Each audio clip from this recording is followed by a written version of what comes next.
France एक ऐसा national team जिसके पास टैलेंट की कभी कमी नहीं रही। हर पीढ़ी में वर्ल्ड क्लास प्लेयर्स आए, जिदान से लेकर करीम बेंजेमा और एम्बाप्पे तक। लेकिन सिर्फ ग्रेट प्लेयर्स होना और एक गोल्डन जनरेशन होना दोनों अलग अलग बातें हैं। गोल्डन जनरेशन वो होती है जो सिर्फ स्टार्स प्रोड्यूस नहीं करती, बल्कि एक साथ इतना टैलेंट लेकर आती है पूरी दुनिया उनके खिलाफ स्ट्रेटजी बनाने लगती है। और ईमानदारी से कहे तो 2026 विश्व कप में फ्रांस एकदम वही टीम लग रही है। सिर्फ एक डेंजरस स्टार्टिंग लेवल नहीं, बल्कि हर पोजीशन पर इतनी क्वालिटी कि अगर दो अलग अलग टीम्स ही बना दी जाए तो दोनों टीमें विश्व कप की कंटेंडर्स लगेंगी। लेकिन सवाल ये है, ये टीम आखिर इतनी स्ट्रॉन्ग बनी कैसे?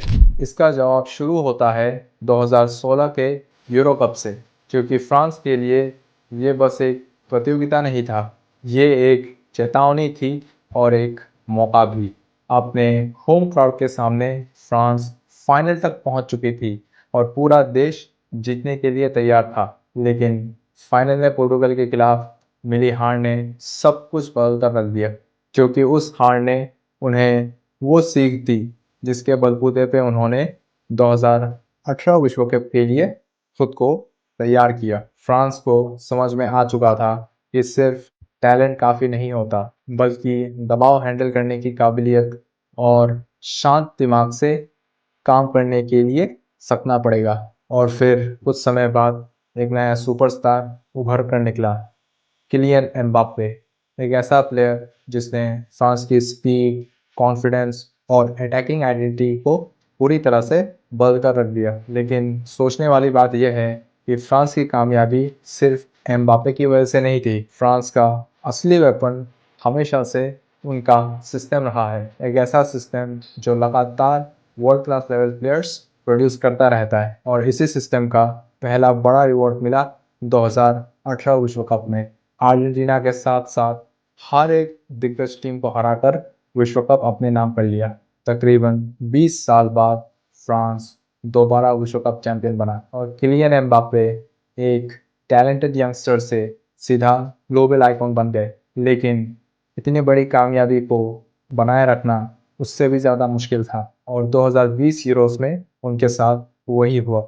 स्विट्जरलैंड के खिलाफ एक हैरान कर देने वाली एलिमिनेशन ने पूरी टीम को हिलाकर रख दिया और उस हार ने उन्हें बहुत कुछ सिखा दिया। खासकर ये कि चाहे कोई खिलाड़ी कितना भी टैलेंटेड क्यों ना हो, आप उस एक खिलाड़ी के ऊपर निर्भर होकर के प्रतियोगिता नहीं जीत सकते। लेकिन शायद इसी हार ने उन्हें मेंटली और भी ज़्यादा स्ट्रांग बना दिया। और फिर आया 2022 विश्व कप। इस बार फ्रांस के सामने एक और चैलेंज था। अक्सर देखा गया है विश्व कप जीतने वाली टीम अगले विश्व कप में बिल्कुल सरवाइव नहीं कर पाती, क्योंकि दूसरी टीमें उनके स्ट्रेटजी को बारीकी से एनालाइज करते हैं ताकि उसका तोड़ मिल सके, जिसके वजह से अक्सर विश्व कप जीतने वाली टीम अपने अगले विश्व कप में ग्रुप स्टेज में ही एग्जिट हो जाती है। लेकिन फ्रांस ने वो पैटर्न तोड़ दिया। फाइनल तक पहुंचकर उन्होंने दिखा दिया कि 2018 कोई एक्सीडेंट नहीं था। लेकिन फ्रांस के अपने बेहतरीन प्रदर्शन के बावजूद विश्व कप को वो डिफेंड नहीं कर पाए और ट्रॉफी एकदम करीब से उनके हाथों से निकल गया। लेकिन उस फाइनल के बाद दुनिया को समझ में आ गया था कि फ्रांस अब फुटबॉल का एक सुपर पावर बन चुका है। 2018 से 2026 तक फ्रांस में और भी बेहतर खिलाड़ी जुड़ते गए, जिसके वजह से उनका स्टाइल ऑफ प्ले को समझ पाना किसी भी ओपोनेंट के लिए बहुत ही ज़्यादा मुश्किल हो जाता है, क्योंकि हर पोजीशन में वर्ल्ड क्लास टैलेंट है।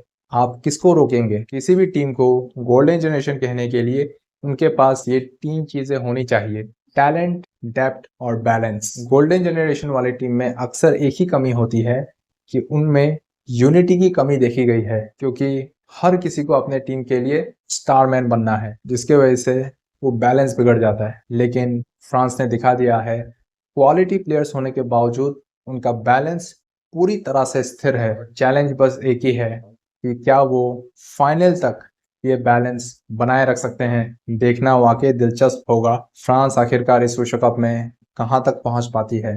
क्या वो ट्रॉफी जीतने के हकदार है या फिर इस प्रतियोगिता में कोई और भी ऐसी टीम है जिनके पास उनसे भी ज़्यादा क्वालिटी हो।